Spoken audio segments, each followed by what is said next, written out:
좌우로 인사들 나누시겠습니다. 예수님 안에서 사랑합니다.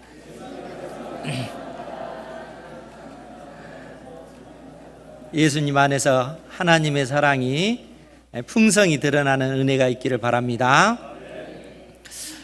오늘 말씀의 제목이 점치는 죄와 같고, 주어가 빠져 있습니다. 주어가 점치는 죄와 같고, 무엇이 점치는 죄와 같다고 얘기합니까?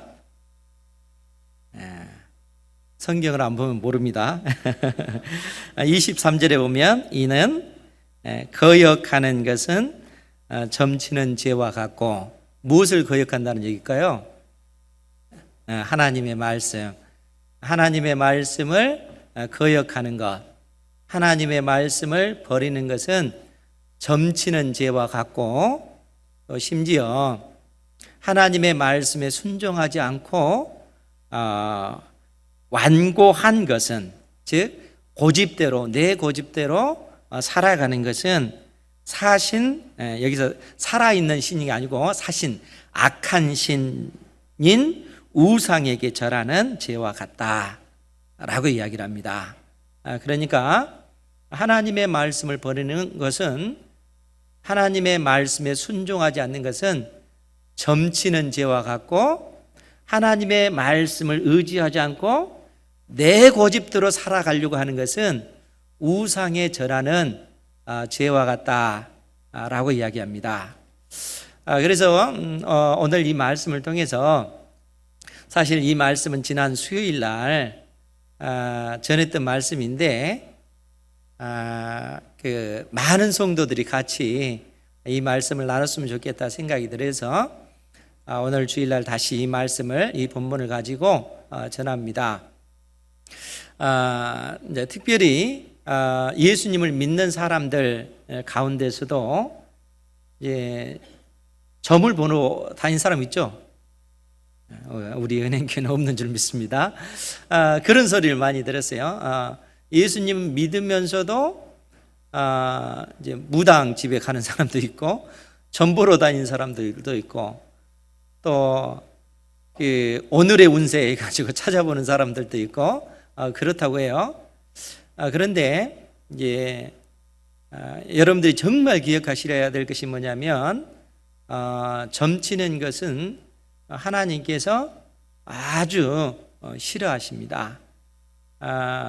그 점치는 이 죄로 인해서 사실은 하나님께서 이 가나안 땅에 사는 가나안 족속들을 심판하신 이유 중에 하나가 점치는 일과 관련되어 있습니다. 더더구나 오늘 그 본문의 말씀을 보면 사울 왕이 하나님께 버림받게 되는데, 그 이유 중에 하나도 뭡니까? 하나님의 말씀대로 그가 순종하지 않는 이것을 하나님께서는 사무엘을 통해서 그것은 마치 점치는 죄와 같다, 이렇게 언급하면서 네가 하나님의 말씀을 버렸기 때문에 나도 너를 왕의 자리에서 버리겠다 라고 하나님께서 그렇게 말씀하신다는 거예요. 그러니까 우리가 아무 의식 없이 점치는 이러한 일들을, 예수님을 믿었음에도 불구하고 그러한 일들을 한 사람들이 있다면 단호하게 끊으시기 바랍니다.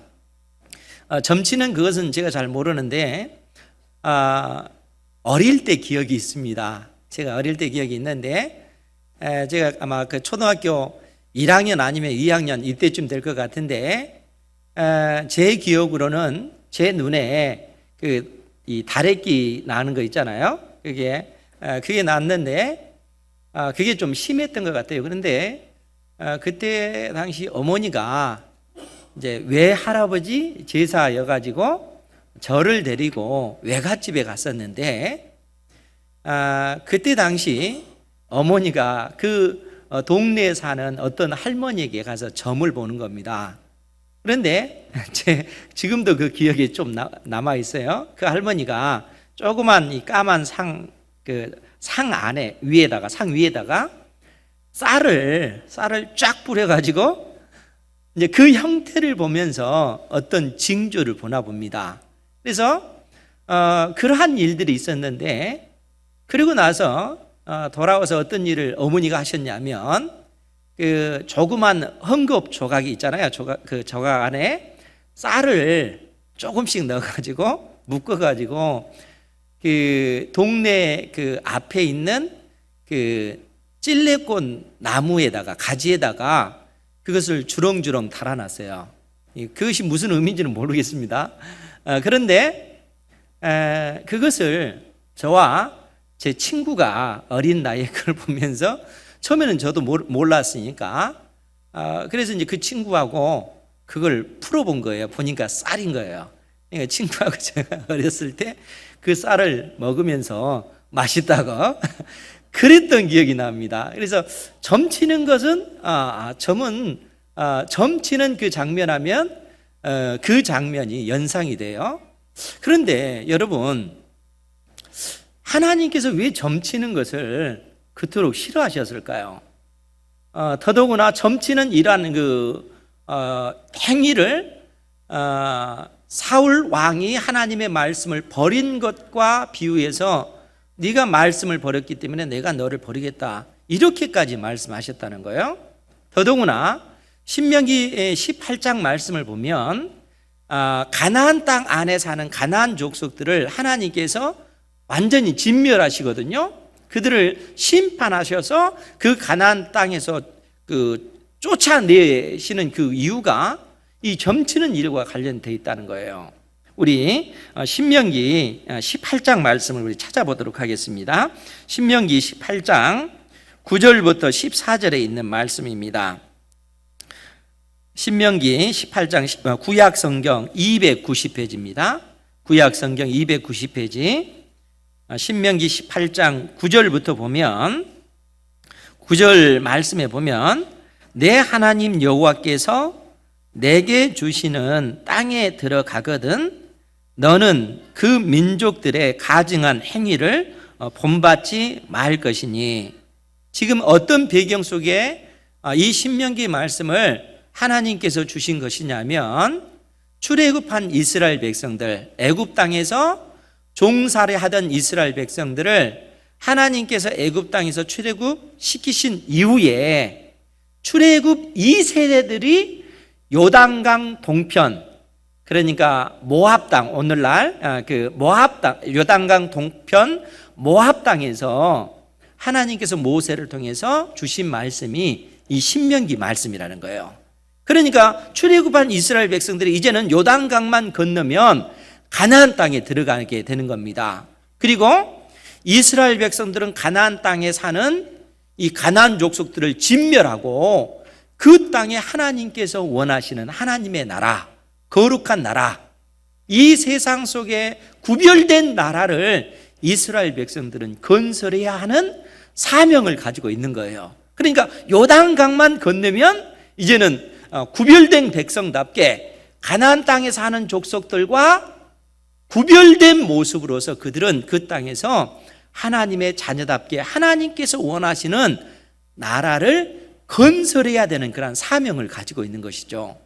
그러니까 지금 이런 상황 속에서 하나님께서 이스라엘 백성들에게 하신 말씀이, 내 하나님 여호와께서 내게 주시는 땅에, 가나안 땅에 들어가거든 너는 그 민족들의 가증한 행위를 본받지 말라라고 얘기하는 거예요.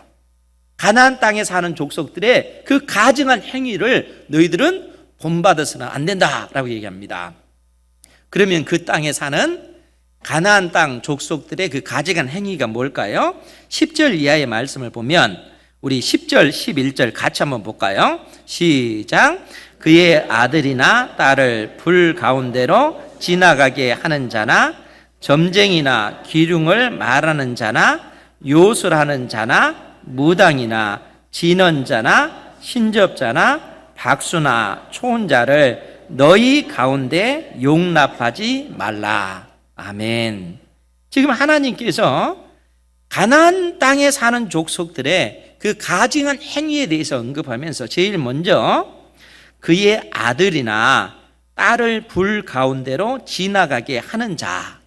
여러분, 이때 당시 가나안 족속들이 섬기는 그 신을 위해서 자기의 어린 그 딸을, 어린 아들을 불 가운데 지나가게 해서, 즉 불로 태워서 이 우상에게 제사를 드린다는 거예요. 그러니까 우리가 구약을 통해서 알 수 있는 인신 공양을 받는 그 신들이 몰렉 또는 몰록이라고도 해요. 밀감, 밀곰이라고도 하고 또 그모스라고 하는 그러한 신들이 있습니다. 그러니까 이러한 어떤 신들의 그 모습을 보면 몸은 사람 몸입니다. 그런데 머리는 그 황소 머리를 하고 있어요. 그래서 이제 두 팔을 이렇게 딱 벌려갖고 있는데 이 팔 위에다가 이제 이 어린 아이들을, 그 죽은 아이들을 그렇게 올리는 것이죠. 이렇게 아이들을 그 불로 태워서 인신 공양을 드리는 이러한 그 제사를 이 가나안 족속들이 행했다는 거예요. 그러면 여러분, 이러한 어떤 인신 공양을 왜 할까요? 사실 그 성경에도 그러한 기록이 나와 있는데, 아마 우리가 열왕기 상을 보면은 어떤 내용이 나와 있냐면, 이 아합 왕의 아들 여호람과 이 여호사밧, 남유다의 여호사밧이 둘이 연합을 해가지고 이 모압을 공격할 때가 있었습니다. 이때 당시 모압의 왕이 메사였는데, 이 여호사밧과 이 여호람이 군대를 이끌고 그야말로 그 모압의 어떤 그 성읍을 함락 직전에 모압 왕 메사가 어떤 일을 행하냐면, 곧 그 나라가 멸망당하게 되어 있으니까, 그런 상황에 직면하니까 그의 맏아들을, 그 성 위에서 그의 맏아들을 잡아서 번제로 드리는 이러한 악을 행합니다. 그러니까 모압의 신 그모스에게 이 제사를 드리는 거예요. 그러니까 이로 인해서 이 북이스라엘과 남유다 이 군대가 충격을 받아가지고 그 성을 함락하는 것을 포기하고 되돌아갑니다.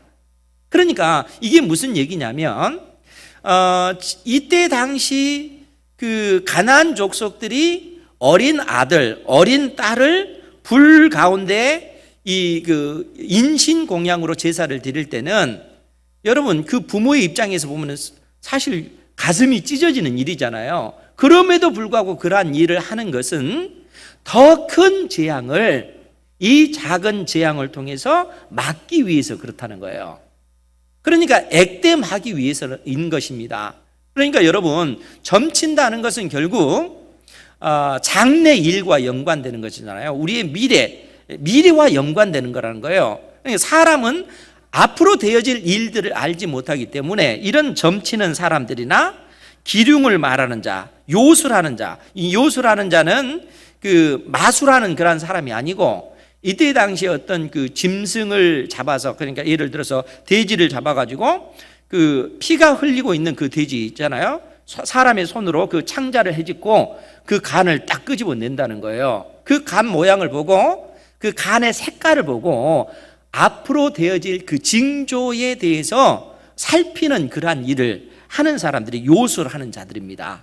무당은 우리가 또 잘하는 그러한 사람들이고, 그러니까 이 점쟁이나 또 기륭을 말하는 자, 요술하는 자, 무당, 진언자, 이 진언자라고 하는 것은 이 말로 이 귀신에 사로잡힌 사람이에요. 그러니까 어떤 금령을 명하는 것이죠. 여기 안에 들어가면 그 사람은 저주를 받는다 라는 이러한 금령을 내렸을 때 이 안에 들어가는 사람은 저주를 받는 거예요. 왜냐하면 이 진언자에 의해서 귀신이 조종받기 때문에 그런 거예요. 이런 영적인 그러한 어떤 악한 영에 사로잡힌 그러한 사람들이 있다는, 그 사람들이 진언자고, 신접자, 신을 접하는 사람, 박수, 또 초혼자. 이 박수는 그 남자 무당을 박수라고 하고, 초혼자는 혼을 불러내는 사람들. 그러니까 이런 사람들은 한결같이 우리의 장래 일과 연관된, 장래에 무슨 일이 일어날 것인가, 그것을 이 사람들이 예언하면 그러한 문제를 해결하기 위해서 그러한 액땜을 하기 위해서 여러 가지 일들을 하잖아요. 오늘날은 부적을 사가지고 뭐 부적을 붙인다든가 이러한 방식을 하잖아요. 그러니까 여기에서 등장하는 이러한 사람들은 결국 우리 인생의 앞날에 관해서 그 재앙에 관해서 이야기를 하고 이 재앙을 피하기 위해서 어떻게 해야 되는가에 대한 그러한 그 방비책을 말해주는 사람들이라는 거예요. 그런데 하나님께서는 이러한 사람들을 용납하지 말라라고 얘기하는 거예요. 그러면서 12절에 무슨 말씀을 하시냐면 신명기 18장 12절입니다. 거기에 보면 이런 일을 행하는 모든 자를 여호와께서 가증히 여기시나니 이런 가증한 일로 말미암아 내 하나님 여호와께서 그들을 내 앞에서 쫓아내시느니라. 그러니까 이러한 가증한 일이 하나의 원인이 돼서 가나안 땅에 사는 족속들이 하나님께로부터 진멸을 받았다는 거예요. 멸망받은 이유 중에 하나가 이러한 어떤 점치는 행위를 통해서 그들이 하나님 앞에 멸망을 당했다는 거예요. 그러니까 여러분, 하나님께서 이렇게 점치는 행위를 이처럼 가증히 여기시는 거예요. 이러한 사람을 하나님께서는 그러한 민족을 진멸하셨다는 거예요. 그러니까 여러분들, 우리가 두렵고 떨림으로 하나님의 이 말씀을 받아야 될 줄 믿습니다. 여러분들, 그러니까 예수님 믿는 사람들이 장난으로라도 점집을 찾아간다든가 혹시라도 우리 아들, 우리 딸 대학 입시가 어떻게 될까 이것 때문에 가는 이러한 일들을 하나님께서는 가증히 여기신다는 거예요. 그러면 여러분, 이제 궁금증이 생기잖아요. 왜 하나님께서 이렇게 점치는 것을 가증히 여기실까? 왜 하나님께서는 사람들이 자기의 앞날에 대해서 어떻게 되어질까? 사실 우리는 궁금하잖아요. 그래서 어떤 내 인생 가운데 어떤 재앙이 있다면은 그것을 피하고 싶은 것이 우리의 마음이잖아요. 그래서 점쟁이 같은 경우는 피할 방책을 내주잖아요. 그런데 그렇게 보면은 우리 인생에 있어서 유리할 것 같은데, 좋을 것 같은데, 하나님께서는 그러한 행위가 악한 거다라고 이야기하는 겁니다. 그럼 왜 그럴까? 여러분, 근본적으로 이러한 문제는 하나님께서 우리 인생을 이 땅에 왜 내셨는가? 사람이 어떤 존재인가? 이것과 연관되는 문제입니다. 여러분, 하나님께서 근본적으로 여러분들을 이 땅에 태어나게 하셨을 때 사람은 우리의 장래에 대해서, 미래에 대해서 알 수 없는 존재로 하나님께서 우리를 창조하셨습니다. 여러분, 우리는 앞날에 대해서 알 수 없는 존재라는 거예요. 우리 개개인의 인생에 대해서 우리의 어떤 삶이 앞으로 어떻게 전개되어질 것인지 알지 못하는 존재로 하나님께서 근본적으로 우리를 창조하셨습니다. 그러면 우리 인생, 사람의 앞날에 대해서 우리가 전혀 모르는가? 아니요. 하나님께서는 자연 질서를 통해서 또 하나님의 말씀을 통해서 우리 인생이 어떠한 방향으로 나가야 되는지, 또 이 세상 역사가 어떻게 진행되어지는지 하나님께서는 말씀하고 계셔요. 여러분, 자연 만물을 통해서 여러분, 하나님께서 주신 이 자연 질서를 보십시오. 봄, 여름, 가을, 겨울, 그리고 매일 24시간에 의해서 하루하루가 매일 지나가잖아요. 그러면서 세월이 흘러가고, 세월이 흘러가면서 역사가 만들어지고, 그렇게 이 세상의 역사가 진행되어지잖아요.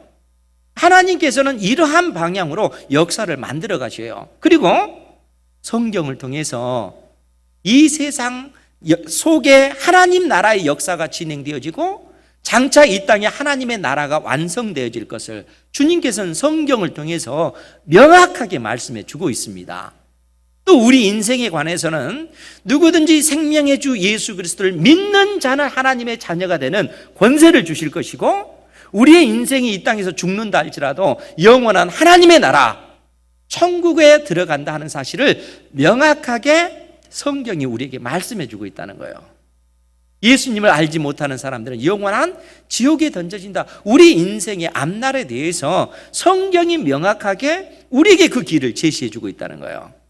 그러니까 하나님께서 우리 인생으로 하여금 우리 자신에 대해서, 앞날에 대해서 알지 못하는 존재로 지으셨지만, 하나님께서는 하나님의 말씀을 통해서 우리 앞날을 알 수 있도록 하나님께서 말씀하고 계시다는 거예요. 그렇기 때문에요, 여러분, 전도서 8장 7절에 보면, 여러분 잘 들으시기 바랍니다. 전도서 8장 7절에 보면 어떤 그 말씀이 있냐면, 사람이 장래 일을 알지 못하나니 장래 일을 가르칠 자가 누구이랴.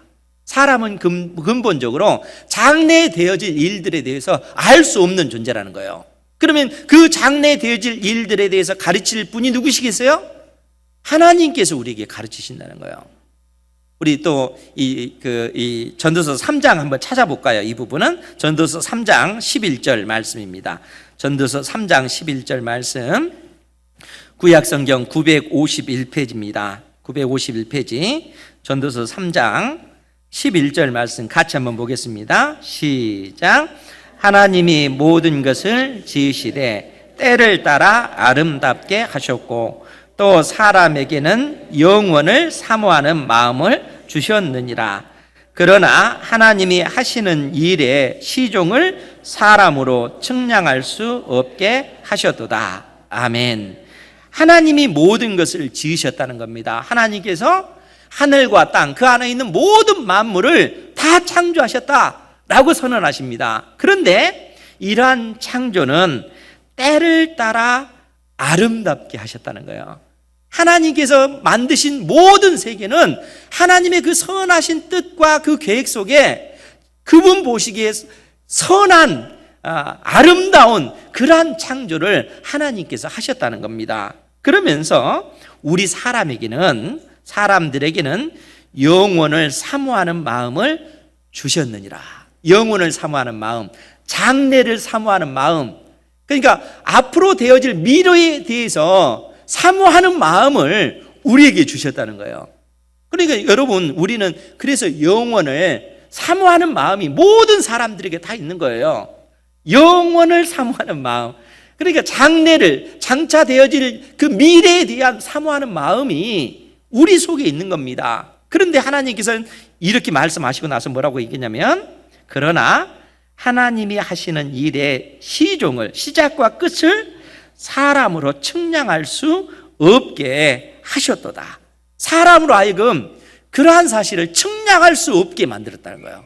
그러니까 사람은 하나님께서 계획하신 그 세상을 장차 어떻게 되어질 것인가, 우리가 구체적으로 그러한 사실에 대해서 알 수 없는 존재라는 거예요. 그런데 이 말씀을 정확하게 해석하면 예수 그리스도를 믿는 하나님의 자녀들은 장차 되어질 일들에 대해서 명확하게 알 수 있지만, 예수 그리스도를 알지 못하는 세상 사람들은 장래에 되어질 일들에 대해서 전혀 알 수 없는 상태가 된다는 거예요. 그러니까 여러분, 세상 사람들은 그래서 장래에 대해서, 자기의 미래에 대해서, 자녀들의 미래에 대해서 궁금하니까 어떻게 해요? 그래서 점을 보는 겁니다. 점치는 그것을 통해서 이 아이가 앞으로 어떻게 될까? 이 아이가 그의 인생을 살아가다가 어떤 재앙을 만나지 않을까? 염려돼서 그 부모의 마음은 어때요? 그러니까 이 점을 봐가지고 그러한 재앙들이 있다면 부적을 사든 어떤 방법이 되든 그러한 어떤 재앙에서 벗어날 수 있는 그러한 액땜을 하려고 하지 않겠어요? 세상 사람들은 그렇게 하는 거예요. 더더구나 이제 그 수능이 얼마 남지 않았잖아요. 이제 이런 때가 되면 옛날 그 부모님들을 보면은 뭐 점집을 찾아간다든가 무당을 찾아간다든가 거액의 돈을 들여가지고 부적을 사가지고 그 자녀들이 이 땅에서 잘 되기를 바라는 마음에서 그렇게 하잖아요. 그런데 하나님께서 그것을 가증히 여기신다는 거예요. 그러면 여러분, 하나님의 자녀들은 어떻게 해야 될까요?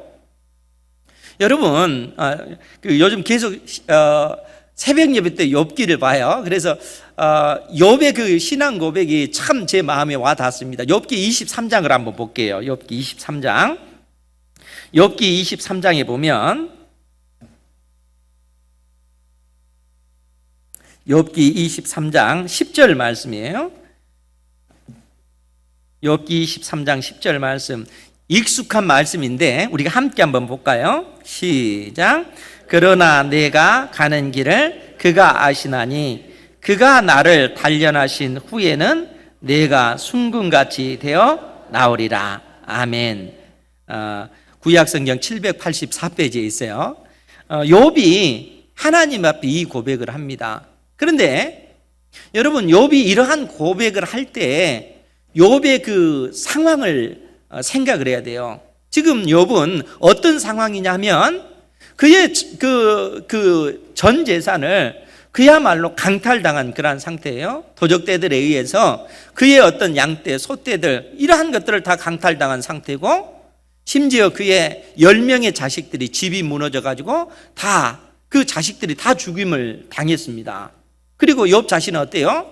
머리부터 발끝까지 종기로 인해서 엄청난 고통을 당하고 있고 살이 쭉쭉 빠져가지고 그야말로 피골이 상접한 그러한 모습으로 이런 절망적인 상황이라는 거예요.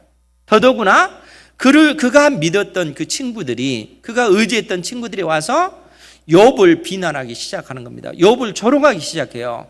욥이 이러한 재난을 당하는 것은 내가 하나님 앞에 범한 죄가 있기 때문에 하나님께서 너를 저주하시고 하나님께서 너를 치신 것이다.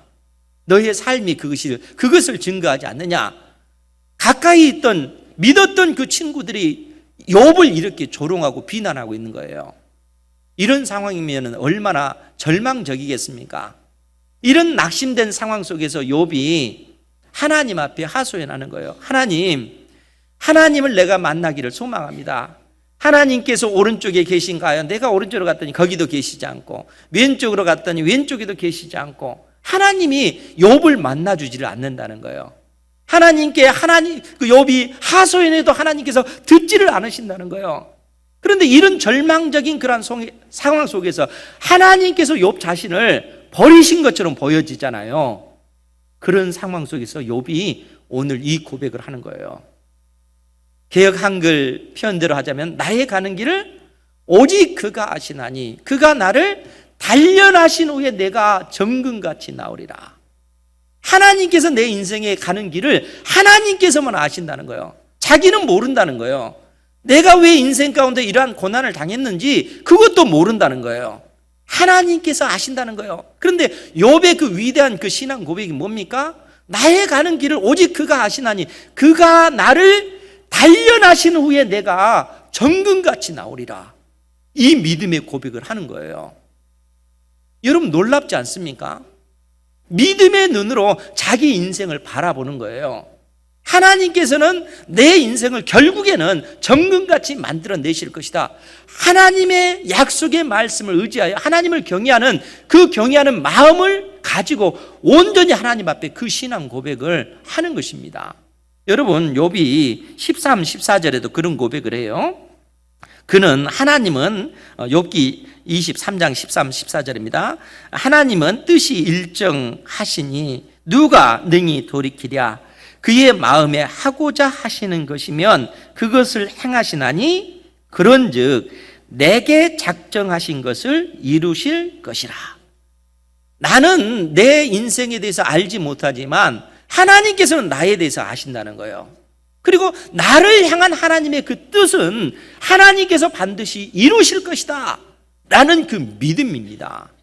그러니까 욥은 그 자신을 알잖아요. 그가 하나님 앞에 범죄한 일이 없음에도 불구하고 하나님께서 내 인생 가운데 이런 환난을 주셨다면 뭔가 하나님의 뜻이 계시지 않겠는가? 하나님을 경외하는 하나님의 사람은 하나님께서 결단코 버리지 않으십니다. 그러니까 욥은 철저히 하나님을 경외하는 가운데 그가 하나님을 온전히 신뢰하고 하나님의 약속의 말씀을 의지하여 그 길을 가는 겁니다. 이 절망적인 상황 속에서도 낙심치 않고 하나님께서 내 인생을 만들어 가실 것을 믿고 그렇게 가는 거예요. 그러니까 여러분, 믿음의 사람, 하나님의 사람들이 이 땅에서 사는 삶의 방식이 무엇인가? 하나님께서 믿음의 사람들에게 무엇을 원하시는 거예요? 다시 한번 묻습니다. 우리가 우리의 장래 일에 대해서 압니까? 우리는 모릅니다. 하나님께서 근본적으로 우리 인생에 대해서, 우리의 장래 일에 대해서 모르도록 하나님께서 우리를 그렇게 만드셨다는 거예요. 그러면은 우리 장래를 위해서 우리는 어떻게 살아야 될까요? 이미 답은 나와 있어요. 하나님께서 그래서 믿음의 백성들에게 요구하는 것이 뭐냐? 너의 미래를 위해서 너는 어떻게 할 것이냐? 너의 장래를 위해서 너는 어떻게 할 것인가? 하나님의 약속의 말씀을 믿고 순종하는 삶을 살아가라 라고 말씀하시는 거예요. 하나님께서 약속의 말씀을 통해서 우리 인생을 보장해 주고 계십니다. 다른 데 있는 것이 아니에요. 하나님께서 하나님의 약속의 말씀을 우리에게, 하나님의 명령을 우리에게 주시고 이 명령들을 너희가 순종하며 나아가면 너의 인생이 하나님 앞에 보장되는 삶이다. 아주 명확하게 말씀하고 계시는 것입니다. 그러니까 이 세상 사람들은, 이 세상에 속한 사람들은 자기의 앞날을 모르잖아요. 그러니까 미래에 대한 두려움이 있잖아요. 그러한 두려운 문제를 해결하기 위해서 그들은 점을 치는 겁니다. 무당을 찾아가는 거예요. 하나님이 그 속에 없기 때문에 그렇다는 거예요. 그런데 하나님께서는 그것을 가증히 여기시고 그러한 삶을 살았던 그 가나안 족속들을 멸망시키시는 겁니다. 하나님께서 그걸 가증히 여기시기 때문에. 그러면 여러분, 오늘 본문의 말씀으로 다시 돌아가세요. 하나님께서 지금 사무엘 선지자를 통해서 사울왕에게 이 말씀을 주시는 겁니다. 그러면은 지금 사울왕이 어떤 상황 속에서 이러한 말씀이 주어진 거예요? 하나님께서 사울을 이스라엘 왕으로 세우셨다는 거예요. 하나님의 은혜로. 그리고 하나님께서 사울왕에게 명령을 주셨습니다. 하나님의 말씀을 주신 거예요. 그것이 뭡니까? 아말렉 족속을 진멸하라는 거예요. 그들의 소유, 그들의 양떼든 소떼든 염소떼든 그 모든 어떤 그 짐승의 떼까지 다 진멸하라. 하나님께서 이 명령을 주셨습니다. 그런데 사울왕이 하나님의 말씀대로 행하지 않습니다. 그들 가운데 연약한 어떤 짐승들은, 그 마른 짐승들은 전부 다 진멸합니다. 그런데 튼튼한 소, 살찐 양, 이러한 것들은, 좋은 것들은 전부 다 모아놓은 거예요. 사울왕과 그의 부하들이 하나님의 명령대로 그렇게 하지 않습니다. 그런데 그러한 어떤 사울왕에게 하나님께서 사무엘을 통해서 징계하시잖아요. 심판의 말씀하시고 책망하시잖아요. 왜 네가 하나님의 말씀에 순종하지 않았느냐라고 이야기하니까 사울왕이 뭐라고 해요? 이 좋은 짐승을 가지고 당신의 하나님께 제사 드리기 위해서입니다 라고 얘기합니다. 그때 하나님께서 사무엘을 통해서 무슨 말씀을 주셔요? 순종이 제사보다 낫다, 이 말씀하는 거예요. 하나님의 말씀을 순종하는 것이 제사보다 낫다, 이 말씀을 하시는 거예요. 그러면서 오늘 23절 말씀을 주시는 거예요. 이는 거역하는 것, 하나님의 말씀을 거역하는 것은, 하나님의 명령을 거역하는 것은 점치는 죄와 같다라고 해요. 여러분, 점을 치는 이 죄의 그 무게와 하나님의 명령대로 순종하지 않는 그 삶의 무게를 똑같게 하나님께서 평가하시는 거예요. 점치는 그런 그 가증한 그 죄와 하나님의 명령대로 순종하지 않는 것, 명령을 거역하는 이 죄를 같은 선상에서 놓고 있다는 거예요. 뿐만 아니라 하나님의 말씀대로 순종하지 않고 자기 고집대로 그 자기의 욕심에 이끌려서 좋은 짐승의 떼들을 진멸하지 않잖아요. 그러니까 그 완고한 그것은 사신 우상에게, 악한 신인 우상에게 절하는 죄와 같다. 하나님께서 이렇게 평가하신다는 거예요. 하나님의 말씀대로 순종하지 않는 그러한 삶을 점치는 죄, 하나님의 말씀을 의지하는 삶보다 내 고집대로 나 중심대로 살아가려고 하는 그러한 욕망을 우상 숭배, 우상에게 절하는 이러한 죄와 같은 것으로 하나님께서 평가하신다는 거예요. 여러분, 두렵지 않습니까?